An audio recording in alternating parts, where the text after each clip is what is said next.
In this video, I want to talk about my favorite movie of all time. Most familiar with the gangster movie genre may have heard of this, but may not have seen Sergio Leone's Once Upon a Time in America, a film so rife with themes that this video cannot hope to have covered a fraction of what my boy over at Eyebrow Cinema did in his retrospective. Highly recommend you checking that out.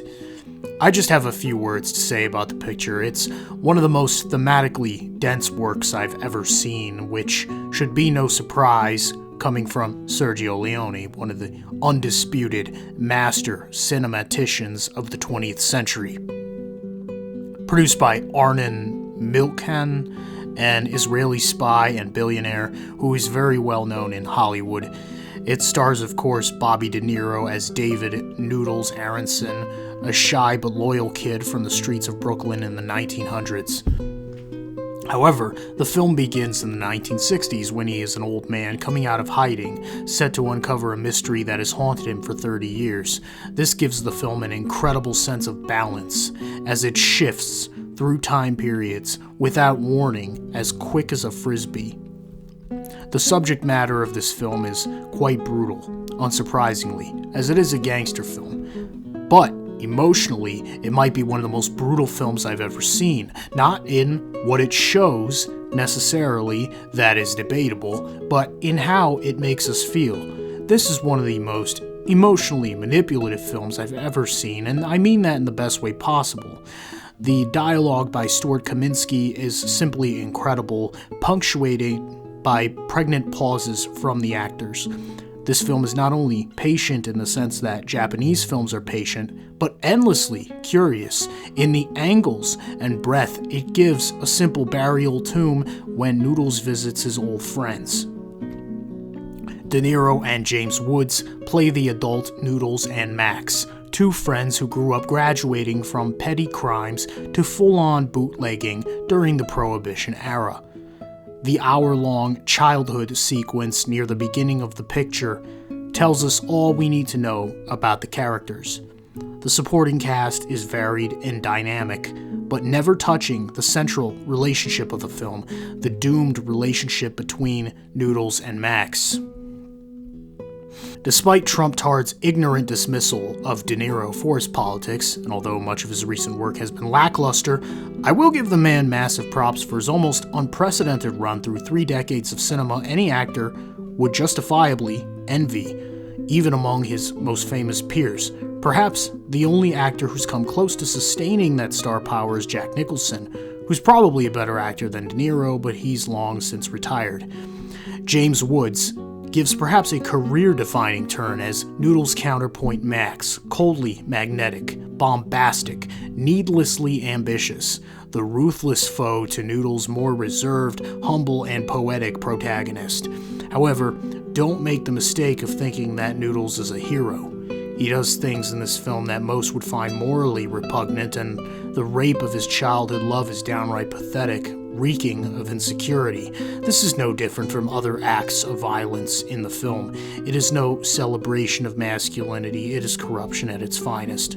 This is where I will praise the performance of Elizabeth McGovern as the adult love interest Deborah. She's no prize either, and the film lets you know that right off the bat. Aside from some cameos, which we'll get into, all the main characters are thoroughly detestable.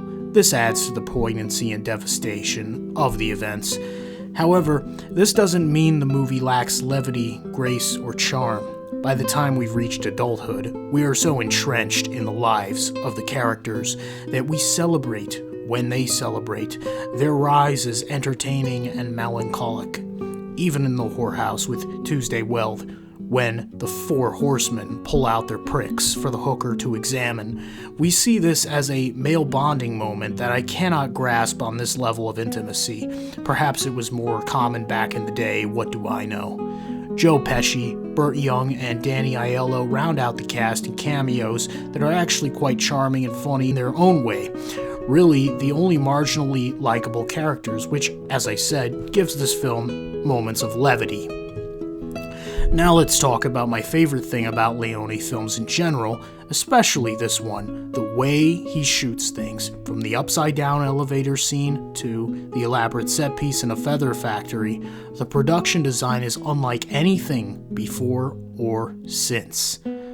Now, the butchering of the film during its release is one of its most talked about qualities. Fortunately, we have the full cut available on streaming, and not a moment too late, come to think of it. Due to flops like Heaven's Gate in 1980, which is actually a great film, being derided in lieu of more safe, predictable, explosive entertainment in the 1980s, Once Upon a Time in America was sure to ruffle some feathers with the studio system due to its length, subject matter, and anomalous presentation on several fronts.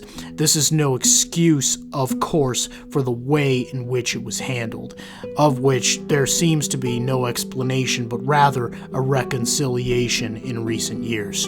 I'm at a loss for words, really, with the impact this film has had on me over the years. It covers all bases, the rises and falls of the American dream, what decisions to make, greed, how much money is enough, how much crime is enough, how much booze and cigars and sex is enough. Everything we hopelessly measure and meter as symbolic of success, whether we carry a cross or a Star of David. This movie actually achieves what Martin Scorsese failed to do. Much as I love Scorsese's films, they're too funny and cool and eclectic to really drive home the point, to really drive one away from at least wanting to be a gangster. Leone makes the thug life look so ugly and false and abhorrent, rendering these men more or less impotent and deficient of joy despite their heartfelt victories, which is why I say this is the most emotionally manipulative film I've ever seen. The way the score by Ennio Morricone sparkles in some scenes, then returns to that dour, old-timey piano. Fuck, can you even find those anymore? Even now, you can see films like There Will Be Blood and The Brutalist, critically acclaimed, lengthy American epics about greed. The impact this might have had on those, I can't imagine it didn't. But what ultimately sets this film in a league of its own for me is its sense of enchantment. Leone wasn't a mere craftsman like Alfred Hitchcock, whose films I've come to appreciate more and more as the years linger. No, it's not even his technical showmanship. The close-ups, the long shots, the tension, none of that. Leone just understands his characters more than any filmmaker I've ever seen. The depth of emotion we feel as Noodles gets his balls broken, in layman's terms, by Deborah throughout the film will surely ring some bells or balls. The perfect contrast to Max's brutal disregard for feminine counsel as he punishes Tuesday Weld's brothel madame. It's not that one man's approach to his woman is better than the other's, but that we are called to take note of that difference. In modern times, Noodles would probably be viewed as kind of a simp. He goes all out, bringing in orchestras in a concert hall to appease his childhood love. Whereas Max emerges as the cold and calculating, yet at the same time fiery and fearsome leader of the crew. He's more of an extrovert and Noodles is obviously introverted, with two giggling sycophants in the background. I could complain that in the latter half of the picture, the film shrinks Patsy and Cockeye to side characters. But this is actually offset by the two actors portraying Fat Mo, the baker's son, and the reduction of these crew members allows more focus on the aforementioned friendship that is the crux of this narrative. Finally, if you haven't seen the film, don't let me spoil it for you because I'm about to. I feel this video is worth it. If you have seen the film, here's my in-depth spoiler on the ending, so if you don't want it spoiled, I'm about to spoil it in YMS fashion. 3, 2, 1. The twist of this film is one of the most insane setups and payoffs I've ever seen done. It's actual magic and sorcery. I'm not even going to tell you exactly what happens, but I'll tell you how it happens and what it represents. Max's character, played by Woods, isn't shown to the present-day De Niro until near the end of the picture, and the film is meant to highlight the difference between one who settles and one who does not. There are two types of men, one who settles and one who does not. For dramatic effect, the man who settles will be resigned to apathy and indifference, and the one who does not settle will be granted greater success and status. However, it is made abundantly clear to Noodles and to the audience, which by now completely sympathizes with him, Noodles is, after all, the protagonist, that Max's ascent has only brought him increased despair and misery. And what is Noodles' response? It's to see through Max like a fish in a fish tank, an unbreakable character in every way. I'm reminded of that fable of the donkey in the well, perhaps an apt comparison for the character of Noodles. The fable of the donkey in the well, a tale I've lived most of my life by, to be frank. It's a folk tale originated by Aesop, the Greek storyteller. Basically, a farmer is disappointed in the performance of his ass, and decides that since this ass is fucking useless, he's going to throw it in a well and shovel dirt upon it.